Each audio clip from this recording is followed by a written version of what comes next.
Latest episode দেখুন একদম add free. উনি কি তোর বাবা নাকি যে সব সময় ওনার কোলে যাবি? একদম যাবি না। তুমি আমার উপর রাগ করে ওকে আমার থেকে দূরে করে দিচ্ছ। তাতে আপনার কেন এত অসুবিধা হচ্ছে? ও আপনার কেউ নয়, এই কথাটা মনে রাখবেন। গৌরী, চুপ কর, চুপ কর, একদম কাঁদবি না, চুপ কর না।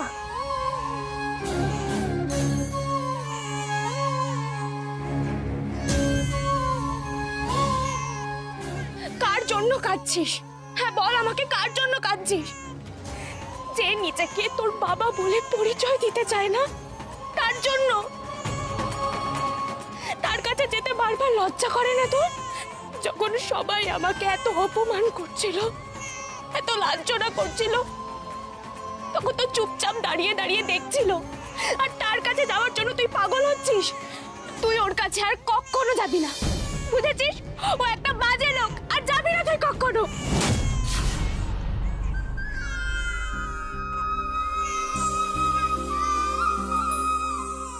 তুই আমাকে মারলি,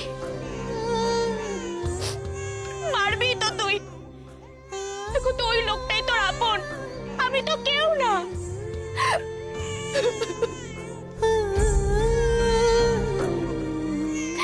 চুপ কর না, আমি বলছি তো। আবার কাঁদছিস? আমি মানা করছি তো কাঁদতে। এ কি গৌরী, তুমি ওকে বকছো কেন? কি হয়েছে? গৌরী, আমরা আছি তো, আমরা ঠিক সামলে নেব। এইভাবে ওকে বকো না। আমি ঠিক বুঝিয়ে দেবো, দেখবে।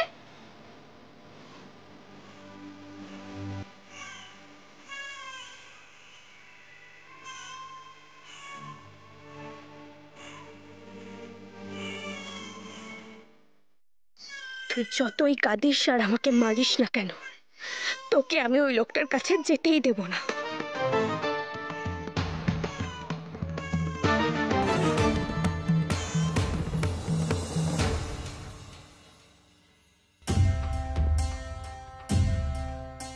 কি হলো বাবা? গৌরী কি আজ রাতেও আপনার ঘরে গেছিল? হ্যাঁ, গৌরী এসেছিল আমার ঘরে। সত্যিটা হলো গৌরী একটা দুশ্চরিত্র মেয়ে। ও ঘোষাল বাড়ির বউ হয়ে ঘোষাল বাড়িতেই একটা কোথাকার কে লোকের সঙ্গে রাতের পর রাত রাসলীলা চালাচ্ছে। ছি, ছি, ছি, ছি, ছি, ছি, ছি, ছি।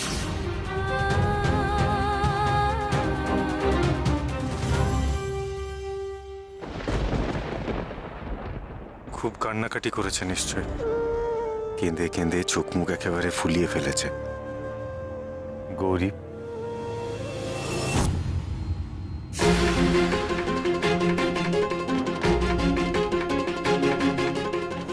দেখো গৌরী, কাল যেটা হলো তার জন্য।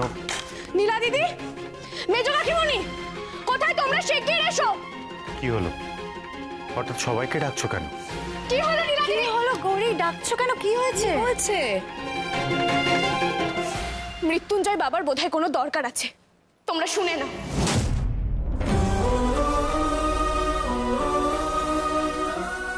গৌরী আমার সাথে সরাসরি কথা অব্দি বলছে না, এত অভিমান। দেখো গৌরী, আমার তোমার সাথে কথা ছিল, তাই শুধু তোমাকেই ডেকেছিলাম। অন্যদের সাথে কথা বলার হলে আমি অন্যদেরকেও ডেকে নিতাম। ও গৌরী, কালকের ঘটনার জন্য তুমি এভাবে নিজেকে গুটিয়ে নিও না। দেখো, তুমি তো নিজে জানো তুমি কোনো অন্যায় করোনি, তাহলে ওনার সঙ্গে কথা বলতে তো কোনো আপত্তি থাকার কথাই নয়। গৌরী, এই গৌরী, আমার কথাটা শোনো। শোনো না, যদি তোমার ওনার সাথে কথা বলার থাকে তাহলে তুমি কথা বলতে পারো, কেউ কিচ্ছু মনে করবে না, তাই না? বল। কেন বলবো মেজো কাকিমণি? তখন যদি কেউ কিছু বলে তাকে তো দোষ দেওয়া হবে না। আর আমার ওনার সঙ্গে কথা থাকবেই বা কেন? আর একটা কথা, এই সারা বাড়িতে ওনার দেখাশোনা করার জন্য কি শুধু আমিই আছি? কেন, অনেকেই তো আছে। আলাদা করে আমার সঙ্গে কেন কথা বলতে হবে? উনি তো পরপুরুষ, আমার সঙ্গে ওনার আলাদা কথা থাকতেই পারে না। তোমরা দেখে না উনি কি বলছে।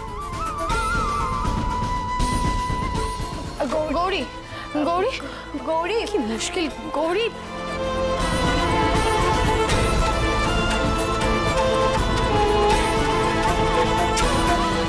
কোনটা সত্যি কোনটা মিথ্যে সেটা আমরা বলার কেউ নই। হ্যাঁ, কিন্তু কারোর ঠিক ভুল বিচার করার ঠিকাও তো আমাদের কেউ দেয়নি, তাই না? তা ঠিক, তবে এটাও তো ঘটনা যে ওদের দুজনের মধ্যে কিছু তো একটা ব্যাপার আছে। একদম ঠিক বলেছ, ওদের দুজনের মধ্যে যে একটা টেনশন চলছে সেটা কিন্তু আমরা স্পষ্ট ফিল করতে পারছি। দেখো, ওরা যদি একে অন্যের প্রতি আকৃষ্ট হয় সেটা অস্বাভাবিক কিছু নয়। মানে আজকে যদি মৃত্যুঞ্জয় গৌরীর প্রতি আকৃষ্ট হয় তাতে অন্যায় কিছু নেই, আর গৌরীর ক্ষেত্রেও তাই। গৌরী একটা ভালো মেয়ে, ভালো মনের মেয়ে, আর ওর বয়সটাও তো সেরকম কিছু নয়। তাই গৌরী যদি আজকে মৃত্যুঞ্জয়ের প্রতি আকৃষ্ট হয় তাতে অন্যায় কিচ্ছু নেই, অস্বাভাবিক কিছু নয় তাতে। আর ওই মৃত্যুঞ্জয়কে দেখে তো আমাদেরও মনে হয়েছিল যে ওই শান, আমাদের শানকে আমরা খুঁজে পেয়েছিলাম মৃত্যুঞ্জয়ের মধ্যে। হয়তো গৌরীও তাই পেয়েছে, হয়তো মৃত্যুঞ্জয়কে ভালোবাসা মানে আসলে শানকে ভালোবাসা। কিন্তু উনি তো একজন যোগী পুরুষ। হ্যাঁ, তো কি হয়েছে? এরকম প্রচুর উদাহরণ আছে যেখানে যোগী পুরুষরা সাংসারিক হয়ে গেছে, খুঁজলেই পাওয়া যাবে। আমি না কিচ্ছু বুঝতে পারছি না। এই মৃত্যুঞ্জয় বাবাকে আমাদের শানের মতো দেখতে হওয়াতে না সবটা কেমন গুলিয়ে যাচ্ছে আমার। ওই লোকটা এখন আমার ছেলের জায়গা দখল করার চেষ্টা করছে, এটা আমি কিছুতেই মেনে নেব না, কিছুতেই না।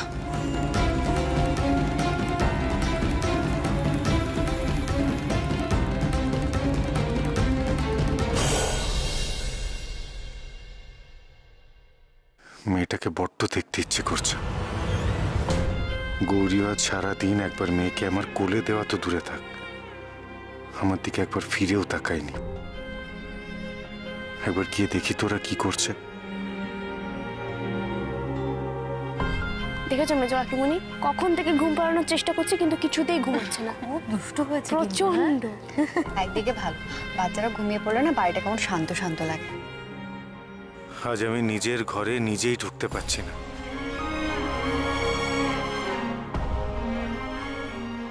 গৌরী, দাও এগুলো দাও, অনেক হয়েছে। আর না, খবরদার আজকে আর না দাও। না লিখি না ডাক্তারবাবু, এরকম করছেন কেন? বললাম তো আজকে আর না, তোমার সবকিছুতেই বাড়াবাড়ি। দাও, আমায় দাও। ডাক্তারবাবু এরকম বাকিটা কাল হবে।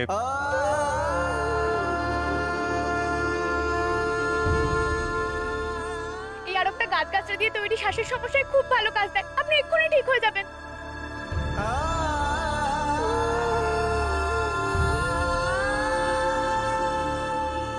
যখন তুমি এত করে চাইছো যে বাড়িতে একটা বাচ্চা আসুক, আমরা নিজেরাই তো একটা নতুন অতিথি আনার ব্যবস্থা করতে পারি। কি ব্যাপার?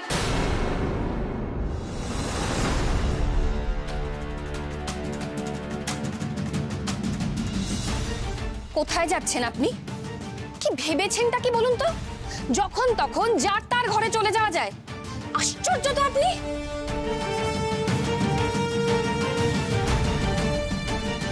এত দূর এগিয়ে গেছে তাই না সবকিছু? গৌরী আপনার ঘরে যেতে পারছে না বলে আপনি এই এত রাতে গৌরীর ঘরের সামনে চলে এসেছেন। মা, আমি ওই শিশুটিকে একবার দেখতে এসেছিলাম।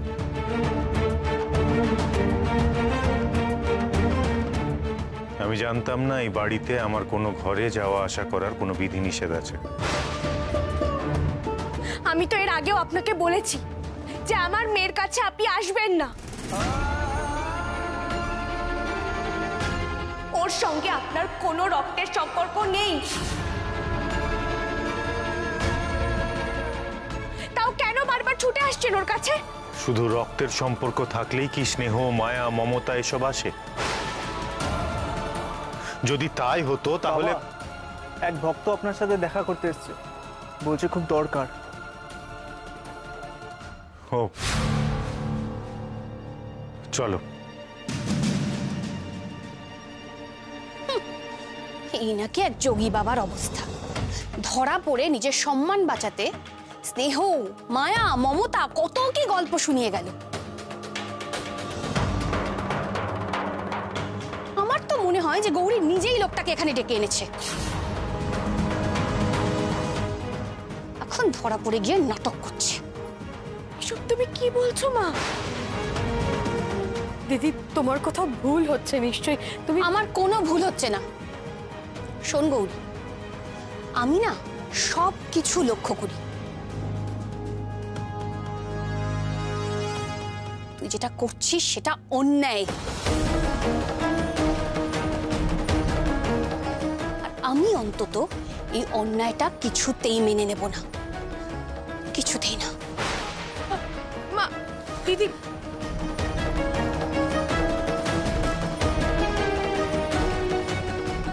এই গৌরী,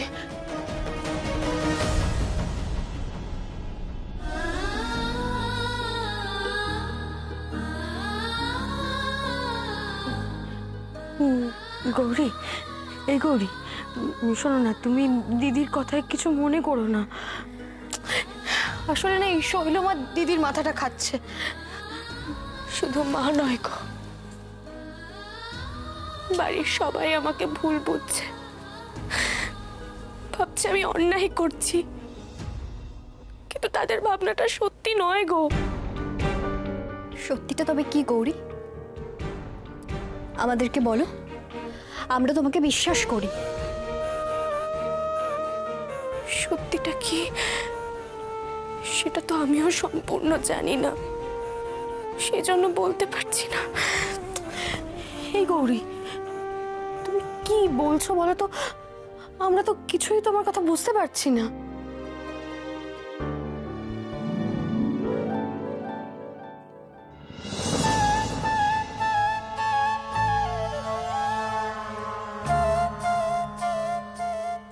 দাঁড়াও, তোমরা ওর কাছে বসো, আমি যাচ্ছি।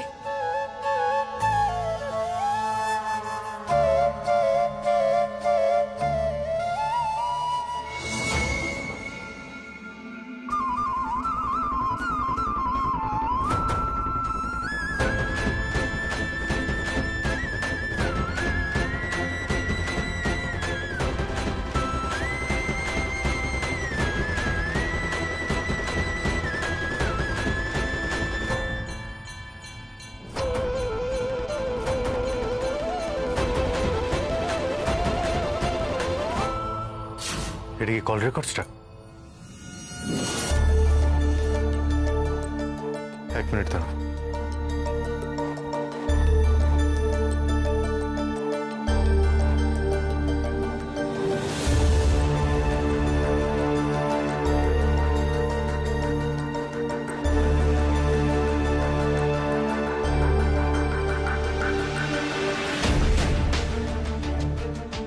এই তো, আমি ঠিক যেটা সন্দেহ করছিলাম সেটাই হয়েছে।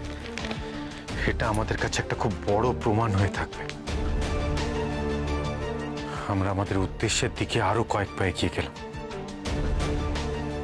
এবার এই সব প্রমাণগুলোকে এক করে এই পুরো ব্যাপারটাকে আমাদের চূড়ান্ত পরিণতির দিকে নিয়ে যেতে হবে।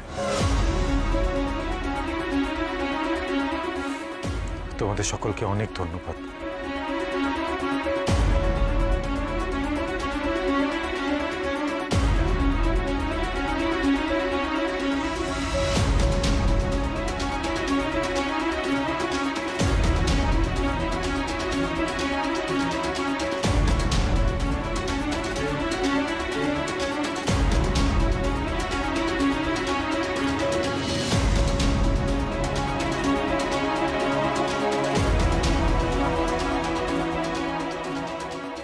বাবু তাহলে ঠিক কথাই বলেছিল, ওই বাক্সের মধ্যে ডাক্তারবাবুর সব রহস্য লুকিয়ে আছে। আজ আমি যেতেই আমাকে দেখে কি সব তাড়াতাড়ি বাক্সের মধ্যে ঢুকিয়ে নিল। একদিকে যোগী সেজে থাকছে আর অন্যদিকে এসব করছে। আর ওই লম্বা করে মহিলাটি বাকে,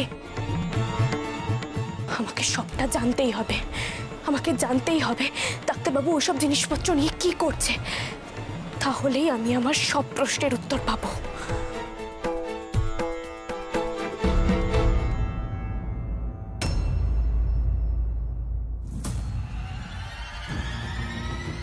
এই তো, এখন এখানে কেউ নেই, এই ফাঁকেই আমাকে এখান থেকে পালাতে হবে, নইলে কেউ যদি আবার দেখে ফেলে বিপদ। এই দাঁড়াও, কে তুমি? হ্যাঁ, এরকম চোরের মতো বাড়ি থেকে কোথায় পালাচ্ছ? এই রে শৈলমা, যদি ধরে ফেলে তাহলে তো সর্বনাশ। কি হলো? তোমার মতলবটা কি শুনি? কথার কোনো উত্তর দিচ্ছ না কেন? আসলে আসলে শৈলমা, আমি মৃত্যুঞ্জয় বাবার সাথে দেখা করতে এসেছিলাম। আমি ওনার একজন ভক্ত। ও ভক্ত, বেশ বেশ বেশ বেশ। আমিও দেখি তুমি কেমন ভক্ত।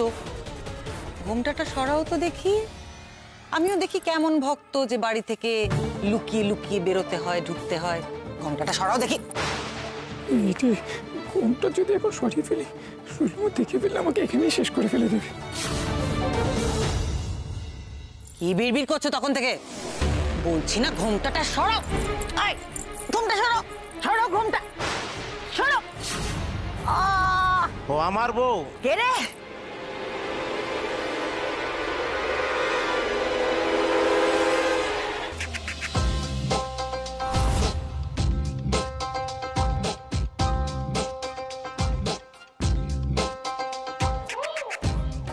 এই চলো, এই দাঁড়াও, বাড়ি চলো। ও তোমার বউ? হ্যাঁ, কেন হতে পারি না? কি সমস্যা? যতই বউ হোক না কেন, আমার আদেশ অমান্য করা, তাই তো? এর ফল কিন্তু ভালো হবে না, আমি বলে দিচ্ছি। আমরা শুধু মৃত্যুঞ্জয় বাবাকেই মানি, আর কাউকে মানি না। জয় মৃত্যুঞ্জয়, জয়। জয়। তবে রে, মেরে হাড় গোড় এক করে দেবো। জয় মৃত্যুঞ্জয় বাবার জয়। কত বড় সাহস! হ্যাঁ, আমারই বাড়িতে এসে অন্য কারোর জয়ধ্বনি দিয়ে গেল, আর বলছে জয় মৃত্যুঞ্জয় বাবার জয়। না না না, এই বাবাটাকে বাড়ি থেকে আমাকে তাড়িয়েই ছাড়তে হবে। দরকার পড়লে ওকে একেবারে আমি শেষই করে দেব।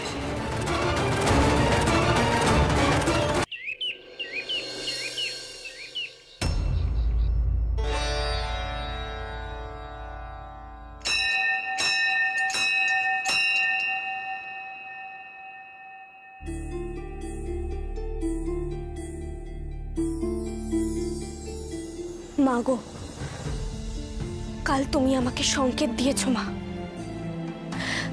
আমার চোখের সামনে এখন সবকিছু স্পষ্ট হয়ে গেছে।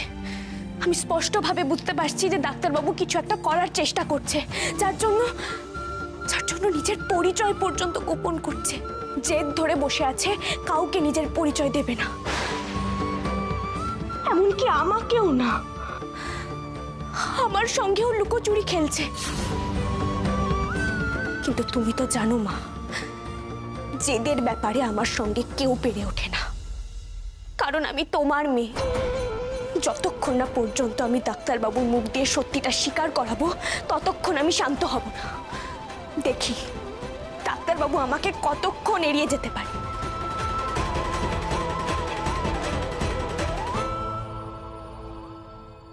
গৌরী কাল থেকে সমানে আমাকে এড়িয়ে যাচ্ছে। আমি বুঝতে পারছি ও খুব কষ্ট পেয়েছে, কিন্তু কিন্তু আমার দিকটাও যদি একটু বোঝার চেষ্টা করতো।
না পরপুরুষ? কোন অধিকারে আমার হাত ধরেছেন? আপনি তো যোগী পুরুষ, যোগী পুরুষ হয়ে মেয়েদের স্পর্শ করছেন। ছি! গৌরী, তুমি আমায় ভুল বুঝছো। আমি আপনাকে একদম ঠিক বুঝেছি। আমি যতটা বুঝেছি এই বাড়ির কেউ আপনাকে ততটা বুঝতে পারেনি। হাতটা ছাড়ুন।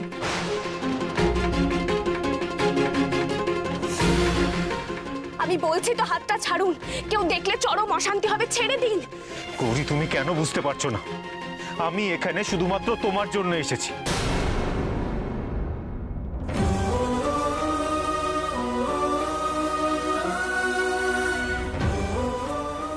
মানে গৌরী, আমি বলতে চাইছি যে তুমি সেদিন বিপদে পড়েছিলে বলেই আমি এখানে এসেছি, আর তারপর তোমার সন্তানের সাথে আমার একটা যোগ তৈরি হয়েছে, সেই জন্যই আমার এখানে থাকা। কিন্তু গৌরী, আমার জন্য তুমি কষ্ট পাও, সেটা আমার পক্ষে আরো কষ্টদায়ক। গৌরী, আমি চাই না যে আমার জন্য কেউ কষ্ট পাক।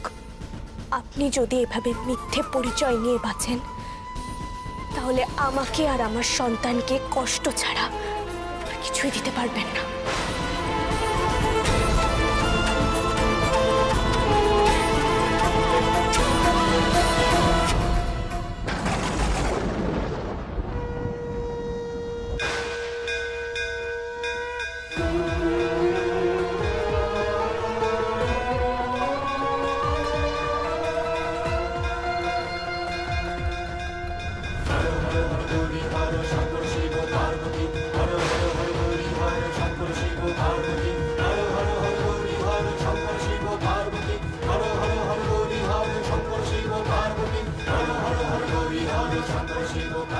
মা পর্যন্ত ইঙ্গিত দিয়ে দিয়েছে ডাক্তারবাবু, আর তুমি কিছুতেই নিজের সত্যিটা লুকিয়ে রাখতে পারবে না। আজ আমিও মন্দিরে দাঁড়িয়ে প্রতিজ্ঞা করছি, আজই মৃত্যুঞ্জয় বাবার সব রহস্য ফাঁস হবে।